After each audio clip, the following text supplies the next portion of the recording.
you're good. Questions, guys? Minkah, I know at the end of last season you were kind of frustrated by the way that ended. What have you had a chance to kind of go back and look at, or what does come to mind about what you guys can do better or fix for the next stretch? Just got to play better football. That's it. Every possible game. Gerald Alexander's back with you guys. What does he bring to the table? Gerald Alexander's back with you guys. You guys had worked with him before. What does he bring to the table now as the head DB's coach? Yeah, I think he brings a lot of passion. He brings a lot of knowledge. He's a guy who's played the game, so he doesn't just know the X's and O's of the playbook. He knows the ins and outs of the game. He knows how to put us in position to not just execute our playbook, but to make plays. Minkah, what's the value to having a guy like Slay with his experience with you back there? Yeah, I think a guy like that is extremely valuable. He's covering the side of the field, and when you have him in man-to-man or even in zone, you know that it's solid over there. You know what I'm saying? There's no leaning to one guy, especially when you got Joey on the other side. There's no real concerns out there. You know he's going to be in the right position. You know he's going to do his job at a high level. And so you can just play ball. So it allows everybody else to kind of do their job. Yeah. They don't have to. How much do you feel like that frees you up? Coming off of last year, do you feel like you're going to be a little bit more freed up to maybe attack the ball a little bit more than what you do line of scrimmage this year? We're going to have to see once we get closer to the season. Minkah, they're taking 7 shots, 7 home. Yeah. Is that about as big as a play can get in this game? I think it's an important play because we're on like the 7-yard line, so 4th down. We're taking points out there, not just 4 points, but we're taking like 7 points. So whether it's spring or in a game, it's a vital play.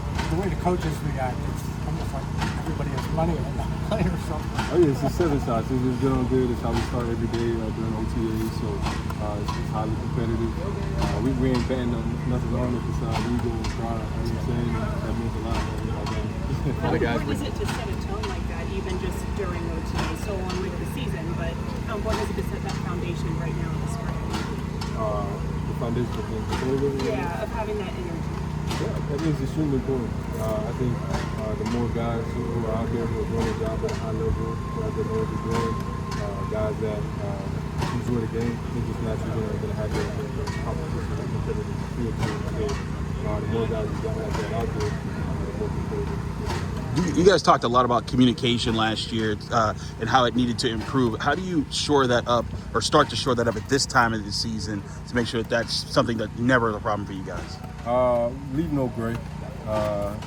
Football I think should be black and white. There shouldn't be any in regards to execution and schematics. There should be no gray. It should just be, this is how we're doing it. This is how we're going to communicate. If I give you a thumbs up, you give me a thumbs up back. If I give you a thumbs down, you give me a thumbs down back. And it's as simple as that. So when guys aren't doing it, it's establishing, this is what we're doing. And if you don't want to do it, then you ain't going to be here. You know what I'm saying? Or you're not going to be in the field. And really pressing down and instilling that in everybody. Is that something that Gerald helps out with a lot with? Oh yeah, 100%. Part of that passion that I was saying talking earlier about. He's passionate about the game, but he's passionate about execution. He's passionate about everybody being on the same page. And he's a guy that is going to enforce what he says. He's a guy that people respect. So at the end of the day, when he says something, we're all going to try and make it work. Minkah, what has impressed you about Cole Holcomb's recovery and his commitment to get back out here on the field? Yeah, Cole, he's been here every day working since he's been injured. And honestly, he looks more chiseled and swole than he was before he got hurt. So that's a testament to the type of dude he is. It's honestly impressive. A guy that's had his tenure in the league so far, and he's still trying to fight and come back and play at a high level. So it's much respect to him. And honestly, it's an honor working with somebody that is fighting so hard to get back on the field. Minkah, talk about chisel. Darnell said he's trying to transform his body a little bit. Is it came through out there? A little bit through the first 4 days? He looks a little quicker, a little niftier. Yeah. He's huge either way. You know what I'm saying? So when you're covering him, if they lose 10 pounds or 20 pounds, he's a big guy. What do you know about Juan Thornhill, what he can bring to you guys as a safety room this year? Yeah, Juan is a guy, he has a lot of experience. He's done multiple things in all the different places he's been, the 2 teams that he's been on. He's a splash guy. He's a rangy guy. Similar skill set to myself. So just having another guy like that out there on the field is another chess piece on our chessboard. Minkah, these are volunteer OTAs. Why is it important for you to be here? Because we're working, you know what I'm saying? And at the end of the day, I think what gets you better at playing football, or what gets you to be a better football player is playing football. And it's hard to simulate that, whether you're in Florida, Vegas, California, and right now, they're playing football, you know what I'm saying? Whether it's Indy, whether it's 7 shots, whether it's 7-on-7, we're getting better. And I think it's hard to do that on your own. What kind of reflection did you do after the season? I mean, do you watch the tape from the last 5 games of the season? Do you have to get away from football and reset that? Nah, I mean, obviously I always take a physical break, but mentally I always run through, like, they did make about 20, 30 cut-ups, so a whole bunch of different stuff. I usually run through that, just running through it, seeing what I can improve on, the areas that we all need to improve on as a whole, and then especially as a secondary. Just paying attention to things that we got to do better. What was the biggest takeaway you had after that reflection and going through that? I think it's that gray that I was talking about earlier. I think it's like I said, there's too many instances where one guy thought one thing and another guy thought another. And we weren't on the same page, and that led to a big play. So I think that was one of the larger takeaways for sure. There was so much talk the last few years about getting you back to Minkah ball. Is that still a discussion? And how? I just gotta play football. Yeah. Why do you stick around for extra reps after on the bed machine? Say it again. Why do you stick around for extra reps on the bed machine? Well, I dropped one today. Luckily, I made up for it, but I dropped one earlier on today. So it's just giving a little extra. As one of the longest tenured members of this team, with kind of your thoughts on the Aaron Rodgers situation and how that could affect your guys' plans and goals for this season. I play defense. When you say that you just want to play football, was any of the things that happened last year, do you feel like there was pressing or trying to make a play, things like that maybe were detrimental in the long run? I mean, was that a factor at all in the way that things kind of fell apart late in the season? No, I don't think so. I think I did what was asked of me.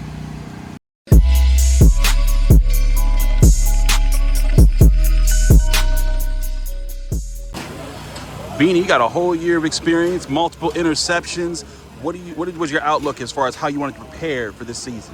Obviously, I wanted to go out there and make less mistakes, be able to go out there and play fast, and kind of be able to control the defense with communication.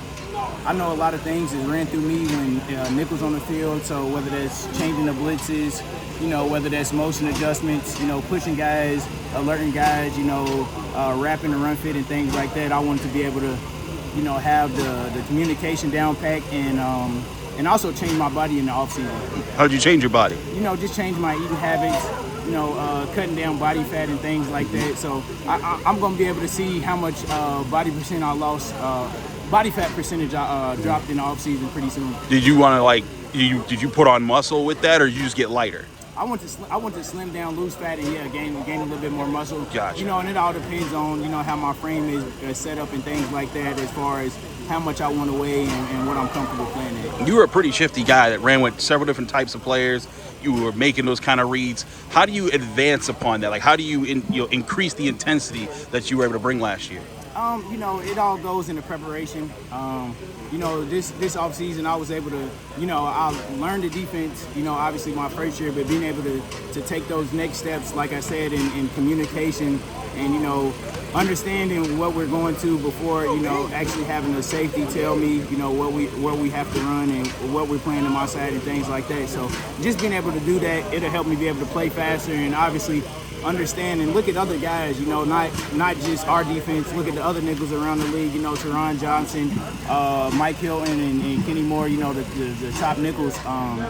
And I just, want to kind of look at their game and see what they do well and try to, put it into my game. What's Gerald Alexander been like as a coach in your first few while working with him? Man, he's great. He shoots it straight forward. He tells guys what he expects of us, and he wants us to go out there and play fast. And I feel like a lot of guys are able to do that, and you're going to see we're going to be able to make more plays next year. He's very vocal, it seems like he's quick to let y'all know. He's like, get here, move there, I need that. Is that like a welcome sort of intensity that he brings? Yeah, I love it. One of my DB coaches when I was in college was like that, and that was one of my favorite coaches. I had one of my best years there, with him. So it's not something that I'm new to. I actually like that type of coaching. Loud coach. So what you're getting from day in and day out. So okay, you played in the backyard brawl. This could potentially be the last one for a bit because they're saying they got to redo the rights. Is the backyard brawl something that should be every single year? Yeah, for sure. Just like every other rivalry. You know what I mean? Like, it's hatred. You don't have no respect for those guys. And I really don't even like seeing their coaches and players out here watching us practice. But I'm kind of outnumbered. But I just, and I don't think it should be week 2, week 3. I think it should be part of rivalry week. They should move it towards the end of the season like everybody else. Ohio State, Michigan, they play at the end of the year. Yeah. All of the rivalry games is at the end of the year. So why not make ours at the end of the year instead of at the beginning of the season?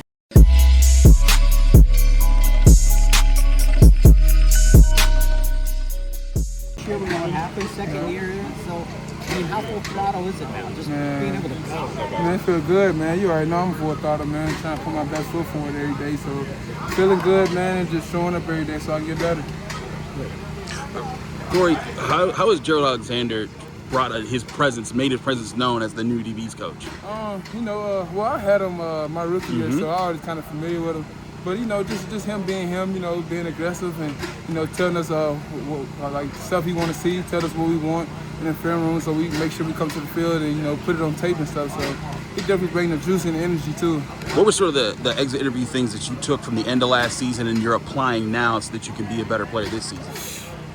Man, I can be one of the best in the game right now. So now I'm just showing up every day, just working towards that. Like, I'm just trying to show up every day, make sure I know all my plays, make sure I'm healthy, so I can go out here and put my hand in the power and help the team win. You talk about that. I mean, if you could write the script on the season, I mean, how high is the season? Man, if I told y'all, man, no, but shit, up to me, man, I definitely want to be out there. I want to be out there at all costs, just helping the team win. So, man, I'm just making sure I'm showing up every day. So when that time comes, they can definitely trust me. You believe it's year 3? Man, I really can't, man. It's just been. Year 1 was like, dang, like God, and then year 2, I'm kind of getting my feet wet a little bit, and now it's like I'm already on year 3, and I'm excited, man. I'm really just, continue to show the world, what I'm made of and stuff like that. Is there any where you look back at the injury where it had any benefit? Oh yeah, for sure. It definitely it benefited me, mentally, showing that I can come back from anything once again. Showing me that I can, take the film room, just learning, and then going and applying it the next year, when I come back, make sure I know all my plays and stuff like that. So it helped me a lot, man. It slowed the game down a lot, so now I'm more comfortable whenever I go out there. You and Joey have now, with Slay here, you've had Patrick Peterson, you've had Dante, you've had a lot of veterans rolling through. Man. How has that helped you guys in your development, learning from all these different vets? It's been a blessing, mentally, man. They just been giving us game, like they just been feeding us game nonstop. Everybody been open books, so any questions we had they was answering them all, and they just good people, man. So yeah, it definitely been a great advantage. What do you see your role being in this defense? Like, only so many guys can take the field, but you and Joey seem like guys that are ready to play on the outside right away. Yeah, cornerback for sure. Yeah, I definitely want that to be the role, but me, man, wherever they want me, I'm definitely gonna put my best foot forward there. So it's on them. Is making it be available for 17 games? Is that something with what happened? Definitely a goal. Yeah. Definitely a goal, man. I'm getting better. First year I didn't play no games. Last year I played a couple. I just want to keep getting better every year, man. So that's definitely the goal. Playing in every game for sure. Is it just bad luck? Is there? It's not like you can do much. Or is there anything you can do to that end? Just really learning your body, man. So I'm just thankful. I still got another chance to continue to play ball. So just learning your body. Learn from the past experiences and asking all the vets who playing like 10, 11 years, what are they doing? Me, I'm the type of guy, I'm going to pick their brains and see what they doing and adding a little bit of their routine to mine, and, it definitely been helping me. Are you about the same? Might look a little bigger, maybe. Yeah. I probably am. I might be a little bigger, but, I just got to just make sure my body ready for it all, so. Was that part of the plan, just to bulk up a little bit to get stronger? That was more so of a me thing for real. I wanted to, you know, put some little more weight on. Just I see how long the season is, and you know, in case they ask me to do anything, I feel like I can be ready for it. So as long as ain't nobody running past me, I ain't really worrying about my weight. You feel me? What's the? I mean, we say big physical corner. What are you? 6'2", 6'1"? No, I'm 6'3", 2 something. You know, I'm 2 something, but you know, I'm 6'3" for sure though. You know, running. As long as I'm running, man, I ain't really worrying about the weight, but you gotta make sure, you know, that I'm ready to, you know, make sure I can last throughout the whole season. As an athlete, how do you balance pressure and opportunity with making something of your chances here? Because, you know, this is year 3, you got one more year in your rookie deal after this, so like this is typically a year where you want to make the impression so that next year they're re-signing you. Man, that's all I think about is the opportunity in the moment. So like pressure, I mean, it's a blessing to have the pressure because it means that somebody's expecting something of me. So, you know, I love the pressure, man. I'm looking forward to it. I'm ready to, you know, put my best foot forward and, you know, show the world and show the team what I'm made of and continue to put my hand in the pile, help the team win. Sounds like tell you anything good? Yeah, man. Slay, man, you know, he teach me about his off cover. He got some nice off coverage, so I already asked him about that, and I've been picking his brain, man. He teaching me splits and stuff and what to expect, you know, in certain formations, and yeah, man, I'm definitely picking his brain a lot already. Why'd they move you to the other side? Huh? Why'd they move you to the other side? Just getting in where I'm feeling in right now, man. Wherever they tell me to go, man, I just want to be out there. So, I don't ask too many questions. It sounds like you're confident that a lot of people would say if you're going to have a hybrid like dime roll, you should get bigger and bulk up, or slim down if you're going to the outside. It sounds like you feel like your body type you can do. I can do that. Like as long as ain't nobody running past me, I'm straight, man. I ain't really worrying about that. I make sure I keep my speed up, so I'm definitely running every day. Corey, when you look back on it, what'd you learn from your matchup with Jamar Chase last year? Trust myself. I gotta just trust myself. Trust what I see. Trust everything the coaches showed me. Just go out there and play. No thinking. You know. Just go out there and just, you know, just play for it. I just got this ball.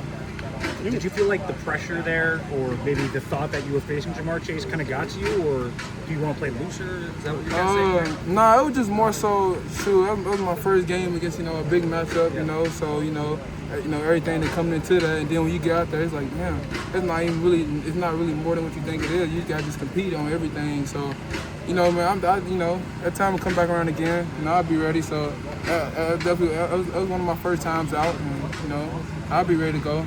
Is there any saving grace in it? Is the best in the world? Man, I don't even get into that, man. I really be worrying about me, man. I go against the best every day in practice. I said GP last year. Now I be going against DK, and so I deal with that all day in practice, man. So yeah, I don't really be worrying about that in the game. I just worry about making sure I'm executing. Well, were the coaches upset with how you played them? Because you were in tight coverage. Oh yeah. No, I don't think they was upset. Everybody that was actually saying I did a good job and stuff like that. But me, I'm not used to giving up anything, so I was upset. I was really hard on myself.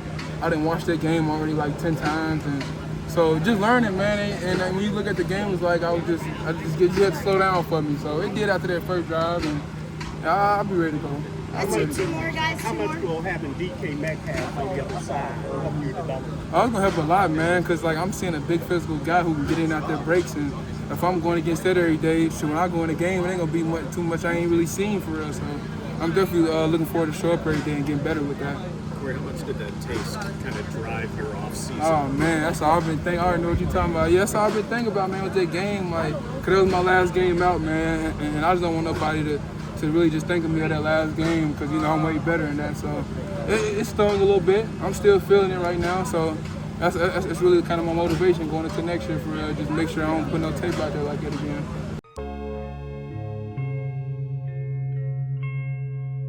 Thank you for checking out this content from Post-Gazette Sports. If you watch this video on YouTube, please like the video and subscribe to our channel. For all of the sports coverage the Post-Gazette has to offer, visit post-gazette.com.